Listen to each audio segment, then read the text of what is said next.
when you're syncing, ceremony or reception, you want to take all the tracks and kind of lay them just on top of each other, and on all the audio.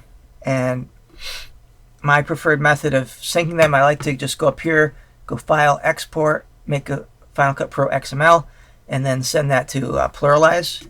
If you don't have that, you can also just select the tracks, go Synchronize, and then Premiere will do that for you, especially if it's a small clips like this first look. It's good. You want to make sure what it will do, it'll try to sync the clip that is in front of the other ones. So if you have this one here, it'll sync 42 to 45 rather than the other way. So it kind of just depends on how you want to do that.